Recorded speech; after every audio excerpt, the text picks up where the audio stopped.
disahkan. Kita tidak akan bisa menyelenggarakan aksi seperti ini, menyuarakan aspirasi kita, karena akan ada pasal karet dan pasal pidana, karena penyelenggaraan pawai dan juga unjuk rasa dapat terancam pidana. Sebelum ada KUHP mengenai unjuk rasa, hanya diatur bahwa apabila lebih dari jam 5 hanya dibubarkan, tidak ada sanksi pidananya. Namun sekarang di KUHP terdapat sanksi pidananya. Kawan-kawan, tidak hanya mahasiswa yang akan terdampak, tapi buruh, masyarakat sipil, rakyat yang ada di daerah-daerah yang tanahnya tergusur, kawan-kawan. Jika mereka melakukan perlawanan, mereka bisa saja dikenai pasal karet ini. Oleh karena itu kawan-kawan, kita harus menolak pengesahan RKUHP yang bermasalah ini. Jangan biarkan kita kembali ke zaman kolonial, dijajah oleh negeri sendiri. Indonesia harus berkedaulatan rakyat, berdasar atas kepentingan rakyat, bukan kepentingan presiden, bukan kepentingan lembaga negara, bukan kepentingan wakil presiden. Tolak RKUHP. Hidup rakyat. Terima kasih. Hidup mahasiswa. Terima kasih dari mahasiswa Jentera. Selanjutnya dari kawan baru lagi yaitu Pak Ari. Silakan Pak Ari dari atas BPM.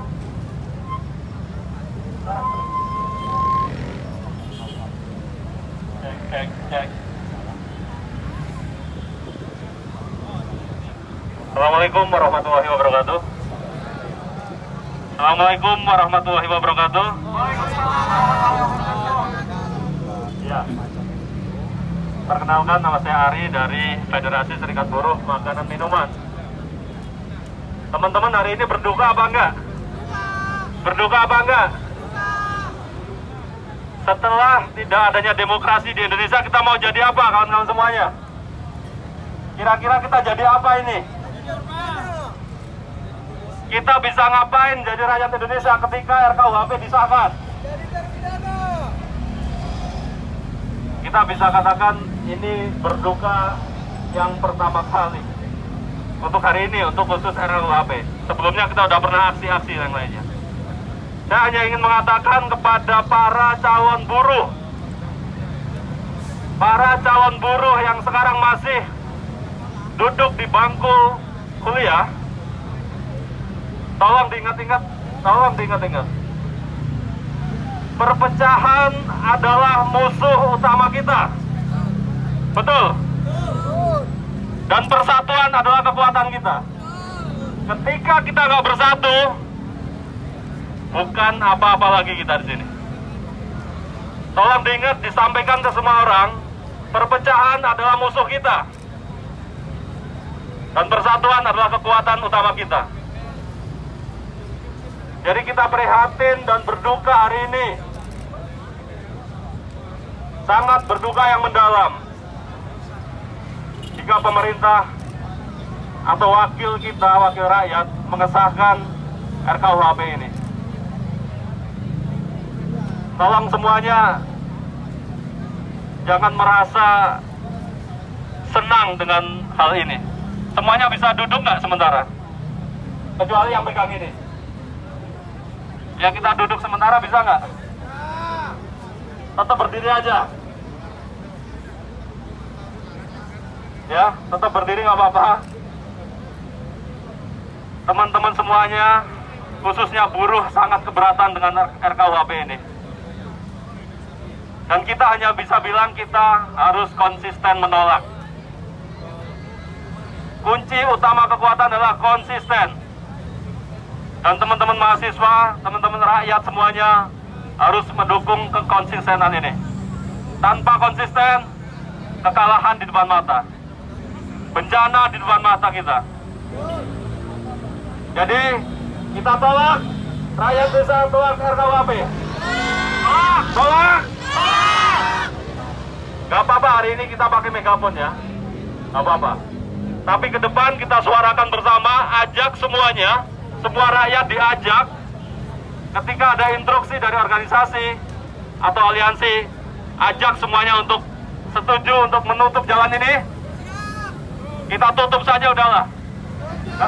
Daripada kekalahan yang berlarut-larut, kita tutup semuanya di sini. Setuju kawan-kawan? Konsisten menolak. Jangan sampai menyerah. Jangan sampai menyerah. Bapak-bapak polisi, ibu-ibu polisi nggak akan ngapa-ngapain sama kita. Karena mereka bertugas untuk mengamankan kita, betul? Jadi kalau ada yang mengusir kita, nggak boleh diusir-usir kita. Orang di tanah Indonesia kita diusir, nggak boleh ya. Kita harus konsisten ya. Ya, konsisten menolak. Saya hanya ingin mengatakan itu aja, kita harus konsisten. Terima kasih. Assalamualaikum warahmatullahi wabarakatuh. Hidup baru! Hidup baru! Selanjutnya dari kawan buruh juga, yaitu dari KPBI, Bung Oncom.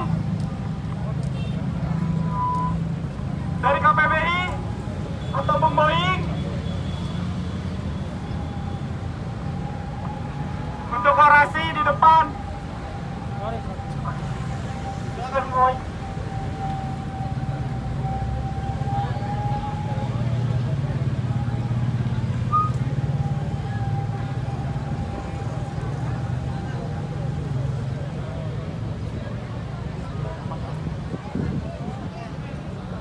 Assalamualaikum warahmatullahi wabarakatuh. Selamat siang, salam sejahtera, salam pembebasan nasional dari cengkraman kapitalisme dan kekuatan politik oligarki kawan-kawan. Seperti yang kita ketahui, dari rezim ke rezim, regulasi-regulasi yang diciptakan, kebijakan yang dikeluarkan, lagi-lagi tidak pernah berpihak kepada rakyat kecil. Itulah fakta yang terjadi hari ini kawan-kawan. Padahal founding father kita, para pejuang kita yang terdahulu, senantiasa bahu-membahu ingin memerdekakan diri dari zaman kolonial Belanda maupun fasis Jepang. Ingin memerdekakan diri dari segala macam bentuk penjajahan. Sehingga segala macam bentuk penjajahan yang mempersempit ruang-ruang demokrasi dan aspirasi rakyat itu selalu kita lawan kawan-kawan. Rakyat pun berhasil kemudian merebut kemerdekaan itu, dan kita terus berjuang sampai pada akhirnya kita kembali ditindas oleh rezim otoriter di zaman Orde Baru. Semua kebijakan-kebijakan selalu diarahkan untuk kepentingan kaum modal. Oleh karena itu seluruh rakyat yang dipimpin oleh gerakan mahasiswa, gerakan buruh, miskin kota, dan yang lain-lainnya menentang segala macam bentuk diskriminasi dan kekuatan politik oligarki yang dipimpin oleh militer. Kemenangan-kemenangan itu seharusnya sekarang kita nikmati kawan-kawan. Tapi fakta berbicara lain. Setelah reformasi, semua yang memimpin dari partai bagi kami di KPBI, dari partai yang rajin sholat sampai partai yang rajin korupsi, semuanya tidak ada yang berpihak kepada rakyat kawan-kawan. Orang-orang elit-elit politik berkuasi yang hari ini duduk di gedung Mega yang ada di depan kita hanya bisa mengeluarkan dan menciptakan regulasi yang berpihak pada kepentingan kaum pemodal. Sekarang kita bisa cek satu persatu. Semua kebijakan tidak lagi berpihak pada rakyat. Belum lama kita dihantam oleh pandemi COVID-19. Seluruh rakyat terkena dampaknya, tidak terkecuali kaum buruh. Banyak saudara-saudara kita yang kemudian dirumahkan tanpa upah. Banyak saudara-saudara kita yang kemudian di PHK tanpa diberikan pesangon. Banyak saudara-saudara kita dari mulai ojol, warung kelontong, kafe-kafe di pinggir jalan, semuanya dilarang mendapatkan nafkah. Semuanya dilarang selama proses pandemi itu berlaku dan PPKM dijalankan. sedang tidak dalam posisi yang baik-baik saja, kawan-kawan. Seharusnya pemerintah memikirkan bagaimana bisa mengeluarkan kebijakan yang memperdulikan nasib rakyat kecil. Seharusnya pemerintah memberikan perlindungan terhadap kesejahteraan rakyat. Seharusnya pemerintah mengeluarkan kebijakan yang melahirkan tingkat kesejahteraan bagi rakyat Indonesia. Karena itulah fungsi negara sesungguhnya, kawan-kawan. Tapi lagi-lagi di tengah-tengah pandemi, kalau kita ingat, kalau kita pahami, justru pemerintah bersama oligarki, bersama kaum modal, dengan sangat sengaja mindik-mindik, sembunyi-sembunyi, kemudian melahirkan kebijakan yang namanya Omnibus Law cilaka. Disitulah kemudian perlindungan bagi kaum buruh dan rakyat secara keseluruhan kemudian dihilangkan. Disitulah kemudian kesejahteraan rakyat miskin kemudian didegradasikan karena undang-undang Omnibus Law punya daya rusak yang sangat luar biasa, kawan-kawan. Lagi-lagi kita mengkritik dengan keras bahwa pemerintah tidak berpihak pada rakyat. Lagi-lagi kita mengkritik dengan keras bahwa parlemen kita tidak berfungsi. Mereka tidak tahu diri. Seharusnya fungsi mereka di dalam gedung ini adalah mengaspirasikan suara rakyat, mengaspirasikan konstituennya, mengaspirasikan perwakilan dari setiap wilayah yang diperlukan mereka di dalam gedung ini. Mereka adalah wakil rakyat, tapi tugas dan fungsinya tidak pernah benar-benar memperhatikan nasib rakyat, kawan-kawan.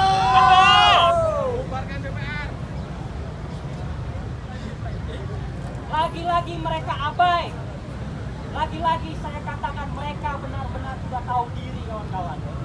Sudah tidak menjalankan tugas dan fungsinya. Tapi kalau kawan-kawan dengar beberapa bulan yang lalu ada berita mereka sedang rapat paripurna ingin menaikkan gaji mereka. Luar biasa sekali. Tugasnya tidak dijalankan untuk mensejahterakan rakyat, tapi mereka ingin dapat fasilitas yang luar biasa dari hasil keringat rakyat Indonesia. Dan kali ini lagi-lagi kebijakan yang dikeluarkan justru malah mempersempit ruang-ruang demokrasi. Seperti yang kita ketahui, tahun 2019 gerakan rakyat, mahasiswa, buruh, petani bersatu padu menolak yang namanya rancangan undang-undang KUHP karena mengancam proses demokrasi kita, menentang revisi undang-undang KPK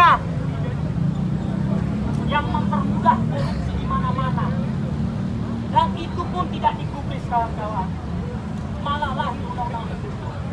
Dan sekarang lagi-lagi kita mendengar bahwa tanggal 6 besok gedung ini akan membuat dosa kembali kepada rakyat dengan disahkannya rencana undang-undang KUHP. Kita ketahui bahwa kita butuh kitab undang-undang hukum pidana agar tidak ada lagi orang yang bisa melakukan kejahatan. Kita pahami itu, tapi kita tidak mau undang-undang ini kemudian dijadikan alat kekuasaan untuk melanggengkan kekuasaan politik oligarki untuk merampok dan merampas kekuatan rakyat. Kita dengan sangat sadar bahwa poin-poin yang ada di dalam RUU KUHP sangat memberatkan bagi rakyat kecil yang hari ini sedang berjuang untuk meningkatkan kesejahteraannya. Ada satu pasal di mana kalau seandainya kita berkumpul, kita melakukan demonstrasi, kita melakukan konvoy, kemudian tidak memberitahukan, maka bisa dipidanakan.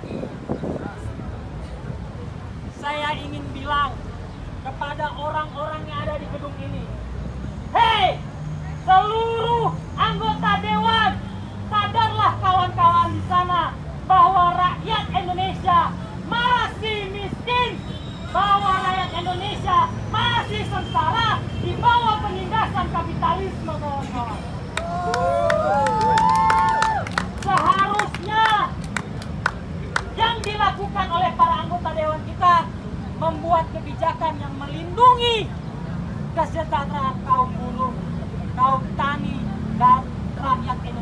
pada umumnya.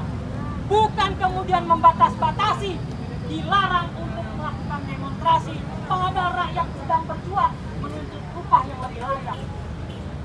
Dilarang untuk berkumpul, konvoy, dan seterusnya, rapat akbar dan seterusnya, padahal rakyat sedang mengaspirasikan ingin satu perubahan dari negeri ini.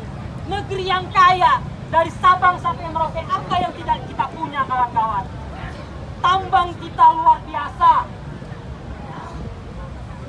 minyak kita luar biasa, hutan kita nomor 3 sebagai paru-paru dunia, ikan kita tidak ada habis-habisnya, kawan-kawan. Bahkan Gus Plus pun membuat lagu, tongkat kayu ditanam jadi tanaman. Itu mengibaratkan bahwa negeri kita adalah negeri yang subur, negeri yang makmur, negeri yang kaya. Tapi apa yang terjadi? Lagi-lagi negeri kita, kekayaan alam kita digadaikan untuk kepentingan para korporat, kawan-kawan. Itulah yang terjadi. Sehingga rakyat yang hari ini protes, rakyat yang marah hari ini, bahkan rakyat mengkritik pimpinan negara kita, mengkritik presiden, mengkritik pejabat, mengkritik konstitusi atau institusi lembaga-lembaga negara dalam rangka untuk perbaikan yang lebih baik di Indonesia. Kalau seandainya RUKUHP ini disahkan, besok, maka apa yang terjadi, kawan-kawan? Demokrasi mati. Inna lillahi wa inna ilaihi raji'un. Telah meninggal dunia demokrasi yang sejati. Sejak RUKUHP disahkan, sejak itu pula perjuangan rakyat dikebiri, kawan-kawan. Oleh karena itu hanya ada satu kata: lawan! Lawan! Lawan! RUKUHP tolak! RUKUHP tolak! RUKUHP tolak! Buruh bersatu tak bisa dikalahkan! Buruh bersatu tak bisa dikalahkan! Buruh berkuasa, rakyat sejahtera! Buruh berkuasa, rakyat sejahtera! Buruh berkuasa, rakyat sejahtera! Hidup rakyat Indonesia yang melawan! Terima kasih. Wassalamualaikum warahmatullahi wabarakatuh. Luar biasa, Bung Oco.